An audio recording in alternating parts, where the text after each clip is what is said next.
घराची संपूर्ण स्वच्छता, चमचमणारे लाइटिंग, फराळ, शॉपिंग, रंगीबेरंगी कंदील आणि पणत्यांनी घर उजळायची वेळ आली आहे।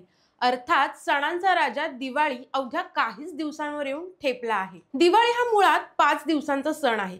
मात्र यावर्षी दिवाळीमध्ये एक दिवस अधिक आल्याने सर्वत्र आनंदाचे वातावरण दिसत आहे। दिवाळीच्या प्रत्येक दिवसाला वेगवेगळे महत्त्व आहे आणि ते साजरे करण्याच्या पद्धती सुद्धा वेगळ्या आहेत। या दिवसांमध्ये नेमकं कोणत्या दिवशी काय करावं हा प्रश्न तुम्हाला पडत असेल तर हा व्हिडिओ शेवटपर्यंत नक्की बघा। नमस्कार, मी साक्षी रावणंग, आपण पाहत आहात प्रहार न्यूज लाईव्ह। दिवाळीच्या पहिल्या दिवसाला वसुबारस म्हणतात। हिंदू संस्कृतीमध्ये गायीला फार पवित्र मानले जाते। या दिवशी घरातील गायींना स्नान घालून नंतर सजवले जाते, त्यांची पूजा केली जाते, तसेच त्यांना नैवेद्यही दाखवला जातो। गायीचे पूजन केल्याने घरातील संकट, नकारात्मक शक्ती दूर होते अशी श्रद्धा आहे। त्यामुळे गायीप्रती कृतज्ञता व्यक्त करण्यासाठी अश्विन महिन्यातील कृष्ण पक्षातील द्वादशीला हा सण साजरा केला जातो।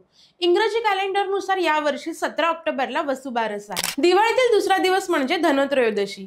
हा दिवस व्यापारी वर्गासाठी विशेष असतो। धनत्रयोदशीला व्यापारी आपल्या उद्योगधंद्यांमध्ये वाढ व्हावी आणि लक्ष्मीची कृपा आपल्यावर सतत राहावी यासाठी आपल्या दुकानांमध्ये कुबेराची पूजा करतात। सोन्या चांदीचे नवीन दागिने बनवणे, नवीन वस्तू खरेदी करणे हे धनत्रयोदशीला शुभ मानले जाते। यावर्षी 18 ऑक्टोबरला धनत्रयोदशी आहे। दिवाळी खऱ्या अर्थाने ज्या दिवशी सुरू होते तो दिवस म्हणजे नरक चतुर्दशी। हा दिवस दिवाळीच्या तिसऱ्या दिवशी येतो। भगवान श्रीकृष्णांनी नरकासुराचा वध करून अनेक लोकांना त्रासापासून मुक्त केले म्हणून हा दिवस साजरा केला जातो अशी आख्यायिका आहे। त्यामुळे वाईटातून चांगल्या दिशेकडे असा संकेत या दिवसातून मिळतो। या दिवशी पहाटे सूर्य उगवण्यापूर्वी उठणं आणि तेल लावून अभ्यंग स्नान करण्याला विशेष महत्त्व आहे। तसेच या दिवशी आपल्या घरातील फराळ आपल्या आप्तेष्टांना वाटण्यात येतो। या वर्षी 20 ऑक्टोबरला नरक चतुर्दशी असून 5:24 अभ्यंग स्नानाचा शुभ मुहूर्त आहे। दरवर्षी लक्ष्मी पूजन आणि नरक चतुर्दशी एकाच दिवशी असतात।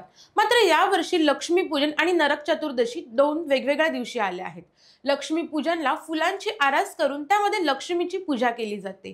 घरात धनधान्य, पैसा, समृद्धी टिकून राहावी म्हणून या दिवशी लक्ष्मी पूजनाला महत्त्व दिले जाते।